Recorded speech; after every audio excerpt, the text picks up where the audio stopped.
So let us know what you guys think for Game 2. Hashtag DEF win, hashtag INS win in the chat. Jumping on over. Game number 2, Game 1 going over to Defiant, but we'll see if Insignia has what it takes to regroup here. And now we already see some changes here. 5 members moving their way to the bottom side of the map. We'll see if they're able to get any good invade shenanigans going here. Moving is 5.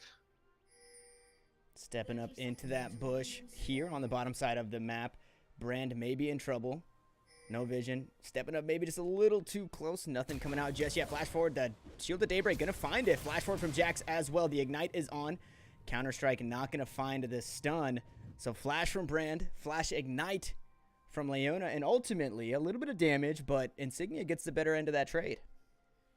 Yeah, I think Abyssal just a little bit too impatient there. I think that if he had let the Brand step forward just a couple more paces, that he would have been stunned even after the flash in a position where Defiant would have been able to follow up there. But no harm, no foul. A couple of summer spells blown. We'll see if that influences the lane. But so far, you know, no first blood given. Yeah, and taking the Shield of Daybreak there, the Q on Leona, having to flash forward. Maybe having the Zenith Blade, getting a stun off of that, the long-range stun, allowing Jax to flash stun as well. But we're seeing a pretty standard start here. Both of these junglers starting on the bottom side of the map this game. Amumu, again, very, very reliant on that blue early, starting with the Despair. And now I think one thing that we're going to look at, the jungle matchup switching up, but also the top lane matchup. No longer the tank versus tank, so we'll kind of have to see how Aatrox wants to play this out and how well he does into this Ornn, getting the better half of that trade there. Yeah, I think that speaking on the jungle matchup, in a strange way, much different way than last game, Defiant has put Insignia into such a position that they've got this hard farming, late game scaling champion in the jungle. They really have to go and interrupt his farming again this game. They need to go and get some pressure, some vision, so that they can get the Jax to lose some of this farm, and as we speak, he's invading. He is invading, but Aatrox only level 1 here, has a Darkened Blade, may have to flash away in a very bad spot. One more auto attack will do it. First blood going over to the Corki. And now McSwiggan having to walk away. He does have the Flash Frost. Will find the stun, but here comes Jax on the backside. He is level 2. Not going to proc the Counter-Strike there. Just a little bit of extra damage, but they try and make a play here, and they just don't necessarily have the coordination for their team. And Amumu, just as we were saying, going to get counter-jungled here, and that red going to go over to Jax. Yeah, they made the right decision going over to go and help their jungler, but without the vision and without good comms there, it felt like their plan was a little bit disconnected, and so the Jax went in a little bit early, still a level 1.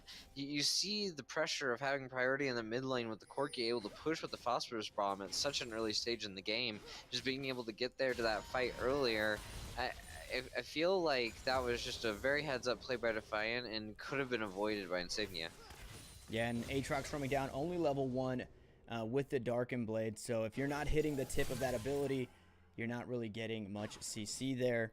No Infernal Chains means he pays for it with his life, but he did save the flash, so there's the win in that. And Divy's getting pressure, but you see that the wave's pushing into Aileron Roll here. Aileron Roll just needs the levels to be able to compete with Aatrox. He wants to get as much farm as possible, but he doesn't need the farm. He just needs to get enough armor. He just needs to get a Thorn Mail so that Aatrox isn't able to solo him. If he can get to the point where he can't solo him, then Aatrox loses his pressure, and sort of the whole strategy by Insignia just begins to deflate. Yeah, and Ornn in that top lane, so very strong, because he doesn't have to recall. He doesn't have to worry about kind of where the wave is. The only time he needs to recall is if he's getting low. When he wants to buy an item, he just buys that item. So we already see the Ruby Crystal coming out. So now he's already healthy and has that item lead on that Aatrox. And as Aatrox pushes him into the turret, he's just going to be able to do the same thing. Yeah, Orange is coming out to be such a strong power pick. I mean, he's used in pro play quite a bit because of the strength of his passive. But we really see, as we come into the second week, I think that more and more people are going to be going to this Ornn as sort of the go-to team fighting tank in the top lane just because of that gold advantage that you can get. You can really push your lead. I mean, we've seen that twice over now. And we see Insignia again getting the better half of this bottom lane. With that Lulu last game, they're able to push that out. Now Jax look for something in the mid lane. Anivia does still have her passive, so even if she goes down, she will become an egg. Not much there. Anivia able to play very, very safe. Drops the Flash Frost, gets the stun on Ziggs, or I'm sorry, onto Corki. Walks away from that one.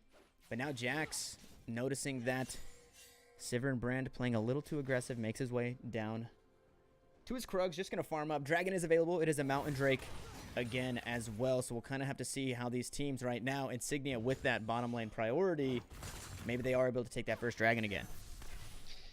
Yeah. Jungle is so much a role about style and choice. There's really a million ways to approach every problem. It's really a choose your own adventure book in that style. You really make your own fate. And talking about differences in style here, you see the AMO getting a pressure gank into the mid lane, putting down some damage, whereas Lightning hasn't put any pressure on these lanes so far. I feel like he's remiss to not at least try to answer it, especially if AMO starts to get ahead here. Yeah, we want to see Amumu being a little bit more active in these ganks, or maybe even reactive. Try and get some deep wards, find some vision on Jax, make some plays around that. The top laners, again, going toe-to-toe. Right now, everything kind of even. Corki growing himself a lead. Ezreal growing a lead as well on the bottom side. So aside from the one kill, these lanes on Defiant, again, playing very well in their respective matchups. Yeah, I mean, minor threat, you could chalk it up to Corki having a better early game, but cementing an almost 20 CS lead down in the bottom lane and as an Ezreal Sivir lane, it really shows the early game pressure that Defiant was able to put down, that Ezreal even had the chance to put enough pressure to get such a CS lead. But Kalen Stark has been putting down a lot of poke onto the Leona, really stopping him from getting any engages. So I think that if they stay at the current pace, then at least Sivir's going to be able to start scaling into the late game here soon. Now we see this wave now crashing down into the turret. Scattercat makes it back just in time. Has the heal, not the teleport this game, so but good wave management there. And now we see Ornn actually on the top side pushing in that Aatrox. Gonna look for his first recall. And Dragon still on the board. Yeah, we'll need to see which team goes towards these neutral objectives. Defiant now with an almost 2k lead, moving into almost 8 minutes here, really cementing that early lead. They need to be putting some pressure on this Dragon because they need the extra sieging power. Ezreal himself is not very good at sieging, just as an AD carry. And while they have some catch and poke and a decent team comp for team fighting, they really don't have a way to kill towers. They really value that Mountain Drake, and I feel like if they lose it, it's going to be a huge blow to Defiant's mid game here. Yeah, the wave clear game, clearly one-sided. Insignia has that comp made for that. As you were saying, Ezreal does an okay job with the Essence Flux on the turrets, but now we see Ornn look for something in the top lane. Flash coming out from Aatrox. The knockup is there from Call of the Forge God. Aatrox going to be stuck underneath that Counter-Strike, and Ornn gets one for himself. Now 0-0-2 is that Jax. It's still early, but 100% kill participation in that.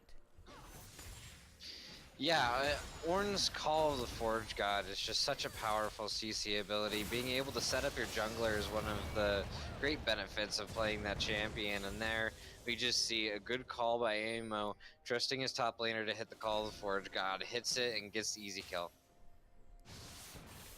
Now Mumu making his way up. Mid laner's going toe-to-toe again. Anivia able to stay very safe with that passive. This objective's still on the board, and as this game is playing out, Insignia need to figure out what they're going to do here because they're just slowly bleeding out. They're down 2,000 gold already, and that's coming from not only those 2 kills, but just the individual leads that these laners are growing on their counterparts. And I'd like to point out that all of that lead has nothing to do with tower plating. There's been no ability by Defiant to actually be able to pressure in these towers. This is solely based off of farming and play around the map. Yeah, Mumu making his way down. Trying to make something happen. An early arcane shift to keep Ezreal safe. Bandage toss coming out, not going to find anything, just walking away from that one, but Jax is here as well. Not going to be spotted out just yet, but they may try a cheeky dragon here. Now Jax looking for something, has the Counter-Strike flash not available, not able to leap as well. Teleport coming out from the Ornn. On the hunt, comes down from that Sivir. Now, just a little bit of pressure on the bottom side of the map, but this right here could mean the dragon going the way of Defiant because Aatrox doesn't have that teleport to follow up. Yeah, and just as I'm talking about the importance of the Mountain Drake, they send the TP down bottom, really prioritizing it, giving up some of the farm and the pressure in the top lane. They're able to rotate Corki over. There could be a fight here, though. Amumu looking to get in there. Corki on the top side, 4v4 in the mid lane. There is the Solar Flare going in onto the Amumu now. Anivia caught out. Here comes Call of the Forge God. Leona stuck in the middle of 3 here. A lot of damage coming down. She has to flash away. Curse of the Sad Mummy. Dragon goes the way of Jax. Now nobody's dead just yet, but that is a double kill on the side of Insignia. Now Jax trying to find another one onto the Sivir. Has to flash away here. Anivia going to revive. And 2 kills in that fight. The Dragon going the way of Defiant, but the fight going the way of Insignia. That was a super important fight for Insignia to actually be able to get some gold back there. That's really what their comp is designed to fight, those tight AoE spaces at the neutral objectives. They really want to be able to use Anivia ulti to zone things, the brand ulti to get thrown in there for the extra damage. They want to be able to utilize their kits in that way. And so just seeing them take that team fight, it seemed like they were together. They played really well, and they got some of the pressure back, hopefully getting some gold onto the Sivir here. Yeah, and that fight may have been a little different had Jax hopped off of that dragon, but a pretty solid pickup. I guess if you lose the fight, you're not necessarily losing the dragon as well. Now flash coming out from Anivia, but she is going to be stunned up with the Counter-Strike. The Phosphorus Bomb going to find the damage, and Corki gets another one. Aatrox looking for blood on the top side. The gold lead now not as much. We're not looking at that 2,000 gold lead. It is sitting right around 1,500 gold. But again, Jax just being a little bit more proactive. Still 100% kill participation, making plays for his team. Yeah, the AMO is playing very well, moving around the map, getting pressure on all these objectives. He's really helping out his laners, and he had really great foresight in the fight mid lane where he was just able to pick up a free kill on the Anivia, knowing that she had no flash after that fight. Anivia trying to trade some blood back, not able to find it there. Now Aatrox looking for something here onto the Ornn. He is on the opposite side. Searing Charge going to get him safe. No Infernal Chains there, but on the hunt. Coming down now. Ezreal and Leona both in that bush, but Amumu is here as well. Now the bottom side of Defiant on the wrong side of the map. Here comes the teleport now from Corki going down. Leona is going to fall, and now is a 3v2. Foster Prime coming out with the True Shot Barrage. That is the damage. A 1-for-1 overall, and a great teleport by that Corki to turn that around. But now we see fighting on the top side of the max. Jax goes in. Call of the Forge God is on. Aatrox looking for the kill. Might he find it? Yes, he does. He will get the revive off of that kill. Now he's trying to find the damage back onto Jax. Jax pops the ultimate. Now resurrecting is that Aatrox. Trying to get away. Uses the Umbral Dash. Doesn't have the knockup from the Darken Blade, but he might have the damage. He goes down. The Amo picking that one up. Now 1-0 and 3 is that Jax. And a beautiful 1-for-1 trade in the top lane. Yeah, just wow. You can really see the difference in how comfortable he is on this Aatrox here. Being able to make a play there, trading 1-for-1. It's got to feel good, even though you're already behind gold, that you can see your Aatrox still starting to make plays in the top lane. And Jax just being so detrimental. Just the ability, I guess, as a team to make these roams. Ornn doesn't have the teleport available, so Corki ends up going down on the bottom side. Makes it a 1-for-1. Jax roaming up to the top side of the map, and during that dragon fight, Corki covering top lane while Ornn was there in the fight. Just the communication from Defiant just seems to be a little bit further ahead of Insignia's. And as you were saying before, they have a little bit more time invested in each other as a team. Yeah, they're just a little bit more familiar. I don't think that that's too much of a factor, but it definitely plays a role in the macro. Right, you need to have a little bit of faith in your fellow players to know that they're not going to lead you astray. And gank coming down the mid lane. Now Mumu goes in. Curse the Sad Mummy is on. Valkyrie still available for the Corki here. Not going to use it. Sitting just underneath half health. Able to just walk away from that one. No summoner spells blown. And notable right now that Corki 3-0-0, very, very strong, has that completed Trinity Force. So Insignia, they definitely want that shutdown gold. Now we see Jax coming in, the spell shield comes out, Counter-Strike gonna find the stun on the hunt, available as well, a beautiful solar flare onto 2, and that's gonna be the demise of the bottom lane.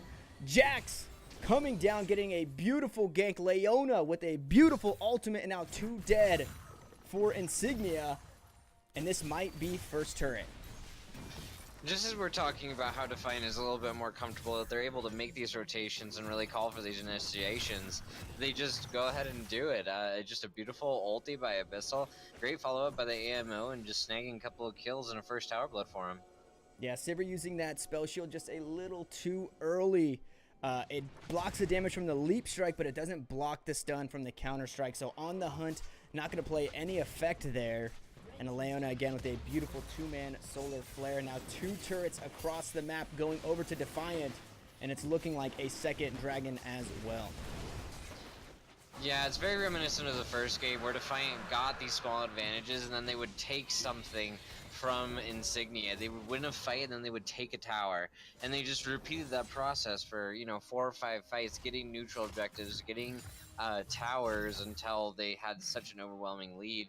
We really need to see Insignia get a decent fight here and really pop back, get some gold of their own. Otherwise, they might just get out-tempoed again. Yeah, we do see just shy of a 5,000 gold lead for Defiant. And now Insignia do have that Rift Herald, so we'll have to keep an eye and see if they can use it efficiently here. Last game, unfortunately, not able to get anything with that Rift Herald, but that's definitely step one.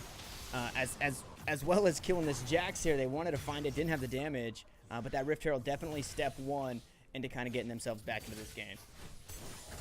Yeah, and with we spoke about Defiant being such a mid-game focused team, them being up 15k gold at this, or 5k gold, excuse me, at the 15-minute mark is just, it's so good for them. It's such a good sign towards their win probability here.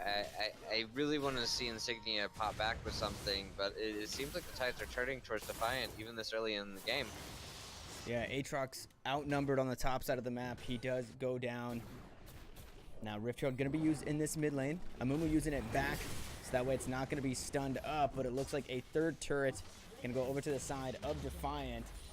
Now just shy of a 6,000 gold lead here. Rift Herald going to pick up that mid turret, or that first turret mid, and now we see Amumu going in onto the Jax. He does drop the Curse of the Sad Mummy. A lot of damage coming out, and that is going to be the kill. Going over to Amumu now. Corki caught up in a bad spot. Sivir very low, has to be careful. Ornn is here. Now Brand tanking up that turret. The shutdown going over to Brand, but a trade kill from that Corki. Rift Herald gonna die, not much more than that, but a 1 for 2 for Insignia. And again, when you're behind and you're picking up a couple more kills and a shutdown going over to that Brand support, that's a small victory in my book. Wow, just what a bloody messy play by Defiant. They're just now respecting the Rift Herald, cutting them off. They came to defend the tower, but it looked like they just didn't realize the zone of threat from Insignia, and yeah, Insignia taking advantage, getting a little bit of gold back. That is a tilter. Blue buff going over to that Amumu, the burn from the jungle item. Going to take that. And no objectives on the board just yet. Again, we talked about the siege capability from Defiant, not necessarily there. They do have the Corki and the Ornn maybe helping out a little bit. Or, I'm sorry, the Corki to help out with the siege, but there's a lot of AoE and wave clear on the side of Insignia, so this might now be the time to kind of stall out the game. There's nothing necessarily to fight for. Make sure that Defiant not able to push into your base, not able to take any more objectives, and get this gold onto your carries. We need to see that Anivia starting to pop off. We need to see a couple more items on that Sivir, maybe one more item on that Sivir to really be useful. Yeah, I think that this is going to be the danger zone for Insignia. They really need to stem the bleeding here. They need to keep it in the mid game and try to get as much gold onto the carries through farm as they can here. Bounce back the waves, really play the macro game. I think that if they can survive until they get to about 30-35 minutes, they're going to have a really good shot at outscaling and winning this game, but they got to get there first. Corki coming through with the package, spooking the ultimate out of that Sivir. No bloodshed here, but that's an on the hunt down, so now not only a disengage tool, but an engaged tool taken away from Insignia. True Shot Barrage, find a little bit of damage now. Mumu on the outside, looking for the engage, back onto that Ezreal. Does find the ultimate on the outside. Crystallize coming out from Anivia, gonna keep her in place. Now Mumu having to walk away, licking his wounds here. No bloodshed, but 3 members have to go back here for Insignia. And it looks like Defiant might be able to push down this mid lane. You gotta remember that was a 4v3 that Defiant just took there, and they almost got 3 kills. And they're still relatively healthy. I think that this gold lead is just starting to really show itself in the Ezreal and Corki here. They're just putting out so much damage. Yeah, now Dragon coming up in just under a minute, and they do already have that Ocean Drake, so even if they are getting the worst end on those trades or going even, they're able to just heal that back up. They're able to get the health, they're able to get the mana back, and then continue to siege in these lanes. Yeah, we see a little bit of a dragon fight brewing. They're just kind of contending over vision. AML going in. Trying to find something. Brand goes golden here. Not going to have that stopwatch. A couple more auto attacks should do it. He does find the stun now. Amumu going in on the backside. Trying to find something. Here comes the teleport. Brand goes down. A beautiful True Shot Barrage. Now Corki in the pit, picking up the kills. Finds one onto Sivir. Now Jax in a bad spot. Jax goes down, but now it's 3 dead already for Insignia. Aatrox trying to find something on the 80 carry. Not going to find it there. A triple kill going over to Ezreal. Now Anivia walking away from this one. A 4-for-1 overall, and Defiant now just running the show. The Brand not having his ulti up there for the team fight. Really good by Defiant to take advantage of the ulti timer on the Brand, knowing that they can pick him off. Such a great snipe by Scattercat there. Such great positioning by Minor Threat over the wall to continue doing DPS to the Sivir during the entire fight. It's very well played by Defiant overall. Let's see what they can transition this into. Yeah, they've got 3 Drakes now, Mountain, Cloud, and Ocean. And maybe you're going to use that ultimate, try and stack up that tier of the god, as Baron is available, but we are only 22 minutes into this game, so a Baron steal or a really bad fight once you start that Baron up could kind of turn the tides. So it looks like Minor Threat just going to pick up that Scuttle Crab, grab some vision for himself. Ezreal now, he's got the Triforce, he's got the completed Muramana, or the Mana Mune rather. This guy's dangerous. 5-0 and 2. Corki as well. Corki's sitting on quite a bit of gold. I believe 1,700 gold in his pocket. These carries, you definitely need to start finding these picks onto the carries rather than engaging onto that Jax if possible. Yeah, they've got these 3 semi-tanky members, and Jax now starting to get his items. It's going to turn very tanky. Oh. Finds the stun onto Brand, but in a very bad spot. Has to flash away, but he will go down. The kill going over to Sivir. That is exactly where you want it, but a huge chunk of damage from that Ezreal. So very scary. We were just praising him for his build, and now we see it in action. So the bot lane having to go back here. Aatrox trying to find something on the bottom side of the map, but Corki should be able to keep him at bay. And now 3 members pressuring this tier 2 mid. And Anivia catching out that Ezreal. A little bit of damage being traded back. Anivia does have the egg, so she can bait that out. Scattercat jumps in with the Arcane Shift. The Mystic Shot pops the passive. So now Anivia not going to have that passive for the next fight. That's absolutely huge.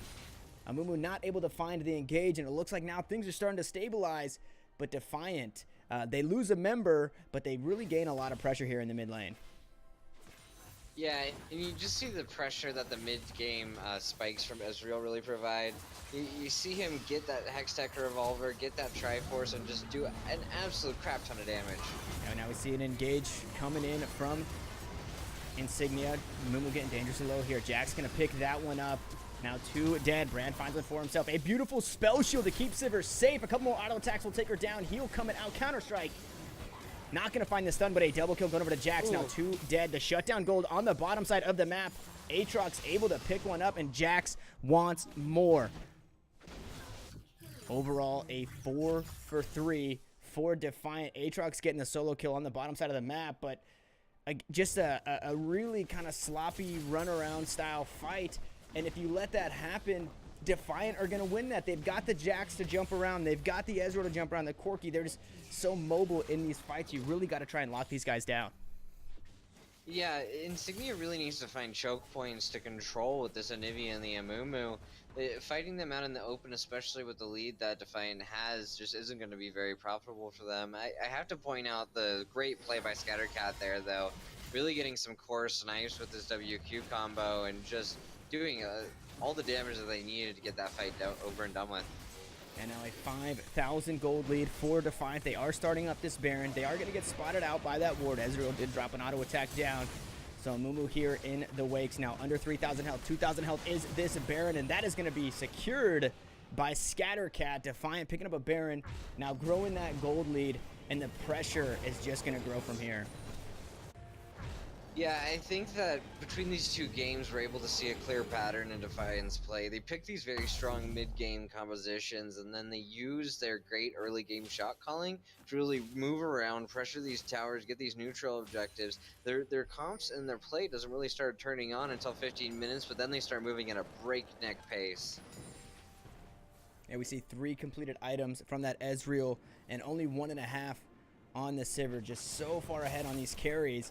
Now Corki looking for something here, drops the Phosphorus Bomb, gets a little bit of damage. McSwiggan's able to walk away from this one, using that Crystallize very well. Corki not biting off more than he can chew. I think we love to see that. When teams are ahead, they're not getting a little too ambitious for those kills, jumping in where they don't have vision. So just playing it safe, pushing that Insignia back. Yeah, since Defiant got their lead, they've been playing very safe with it, just making clean rotations. They've lost a couple of fights, but I feel like those were mostly because of positioning and mechanical errors rather than like them being a wrong decision, right? I feel like Insignia has been able to come back and really outplay some of these fights. If they had more of an even gold lead and not so many dragons down, then they might have a better fighting chance in these fights, but now they're just completely on the back foot. And now we see Defiant pushing up that bottom lane again. They've got the Baron up creeps, but Insignia able to wave clear so well. They've also got Jax in that mid lane. Aatrox trying to hold him at bay, but it might not be enough. Now here comes a Counter-Strike to stop a little bit of damage. Jax now in a little bit of trouble as well. Walks away from 3, but Super Minions pushing down mid. Super Minions pushing down bot for Defiant, and right now they are just controlling this game. As you said, they are up 3 dragons. They did not get the Rift Herald, but right now that's not what matters.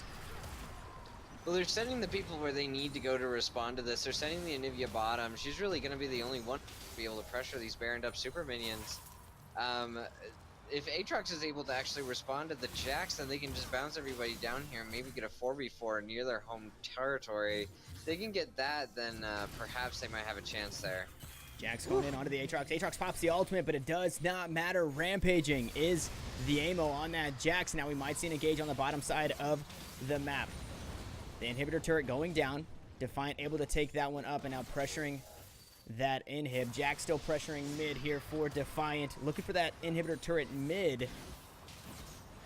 Just really trying to crack open the base here, but now we see the engage. The Horn is on. Spell Shield coming out, but it's not going to Spell Shield the Horn. It does Spell Shield the Leona ult, though, and she stays safe. Now bottom inhibitor goes down, and Jax still pushing in this middle lane. No response just yet. Not able to pick up that inhib, but again, bottom side pressured there, and that right there is just so much when it comes to an open inhib on the bottom side. Basically means free Barons if you're able to get that up and get supers pushing in the base. Yeah, with the mid inhib so down, it's going to be really easy for them to come and recover it afterwards. We were talking about caution and patience after you get a lead in these kinds of like high pressure games. And Defiant has just been steadily growing their gold lead, just pressuring what they can, not getting overly greedy here, and it really shows in the way that they've been able to consistently apply pressure. Yeah, Insignia needing to kind of stop the bleeding here. Another Ocean Drake going over to Defiant. Aatrox, unfortunately, just stepping up a little bit too far in that mid lane, goes down, and that's really what kind of opened up the base, or opened up the ability to take the base. Anivia not able to continue to pressure bot as much. You had some members kind of rotating back between bottom and mid. They lose the bottom inhib. Now mid inhib open as well. Insignia really need to kind of regroup here and try and stop this bleeding. Yeah, Nivea's wave clear is going to be a huge boon to them in this, and moving into the later stages of the game. Clear a lot of these minions out, but if Jax is just left undealt with, like, Aatrox can't really respond to him. Jax is just such a monster now. They have to send 2 to deal with them, and I don't know if they can spare the resources to wave clear all of the minions and deal with the Jax. Yeah, Jax actually forcing the ult out of the Aatrox in the top lane, while the rest of the 4 members for Defiant pressuring down mid. with supers actually pressuring the Nexus turrets as well. So just across the board right now, Defiant kind of running the show. Top turret tier 2 goes down, and now mid inhibitor in their sights. Yeah, they're just going to be able to pressure in for an easy inhib here. They've got the bottom side pressure. Jax is pushing top. They have to send somebody to deal with that, and they just don't have the manpower to actually be able to stop this push. And right now, Defiant just taking everything. Mid inhibitor goes down. Top inhibitor, turret, and inhib are still available, so you're not having that pressure of 2 super minions coming into your base. Now, Baron coming up in just under a minute, but now we see the team waiting in the wakes of a bush. A ward coming out, a beautiful ward from Amumu, but now Jax goes in. He gets a 3-man stun with the counter-strike, and there is the Ornhorn to follow up. Sivir is deleted immediately. Amumu trying to use the ultimate to keep himself alive, but it's not enough now. Eggnivia on the board here. Scattercat actually in a very bad spot. Aatrox trying to find the kill here. He uses the Arcane Shift to get away. And now Leona goes in on the engage. Here comes the ultimate from Aatrox. It is back up. Can he find the kill? He needs a takedown here to stay alive, and he doesn't find it. Godlike is that Ezreal now. Anivia doing everything she can to push them off. So far, a 3-for-1. But while this fight is going on, the flash forward from Corki. Super minions pushing down the base. Brand, the only member alive here. One Nexus turret going down, and I believe right now that means that this game is over. Yeah, decisive call on the side of Defiant, taking a really good fight in the back end. Jax being able to knock up 3, forcing a couple more flashes away from the Forge God's call. It just a very well played game by Defiant, really pressing their advantage, playing as a team, playing those macro objectives, and in the end, coming out with the 2-0. Yeah, we see a different type of play coming out of the Amo on the Jax rather than the Karthus here, and he did it so well. He had so much pressure early game. Amumu just wasn't able to match it. He gets counter jungled a little bit. They managed to pick up first blood by the red buff, and that right there kind of set the pace and allowed Jax to just make plays around the map. Yeah, Jax was just super able to pressure his advantage. As I said, they were really focusing on having this constant farming pressure from these junglers both games, and it didn't really seem like Insignia was making that a core piece of their game planning moving into these games. They really needed to get in there, pressure the Jax, pressure the Karthus, and they just couldn't seem to do that. Yeah, unfortunately, as we were saying, typically that first team coming off that momentous win just shifts over into that second game and just plays very well. And especially when you're putting people on their comfort picks, you've got Ornn in the top lane again, and he can just play that so safe into the kind of losing into that Aatrox early. Aatrox getting some better trades, but at the end of the day, just so much more fruitful there. Yeah, very well played on the side of Defiant. I can't stress enough how well they were able to pressure their advantage in that mid-game window between 15 and 25 minutes. Really when they needed to. They threw on the gas. They were able to get all of the gold that they needed to recover into that game, push them through the mid-game, and really banking on the late-game pressure of their jungler. I feel like it was a very good series for them. Yeah, Defiant really showing their strong points here, but that is going to do it for us today. A 2-0 victory here for Defiant, taking both games in the 2-game series. Before we take off, Styx, do you have anything, again, like I said, before we leave here? Well, I think that Insignia needs to take this back and just really say we need to focus on our macro. We need to focus on our rotations. I feel like both games, they picked very strong compositions. They had some of the play, winning some of the fights. I want to see them get some of that momentum from this game and focus on their shot calling a little bit. On the side of Defiant, I really think that they just need to do more of the same. They played very well. They've got a particular style to them. I like the Jax. I like the Karthus pick. I want to see more of that coming out from them the rest of the season. Yeah, that Karthus playing a huge pivotal role in Game 1, actually drawing a ban as well. With that being said, it is only week 2, so we don't want anybody to get too high or too low in their spirits. We want these teams to continue to come out fighting and battling as we grow throughout the season. That is going to wrap it up here for us today. Thank you guys so much for watching. This is Casual EAL. Make sure you follow Casual EAL on Twitter and Casual Esports Amateur League on Facebook. That's going to do it for me and my co-caster here, Styx. Thank you guys so much for everything, and I hope you have a great night. Good night, guys.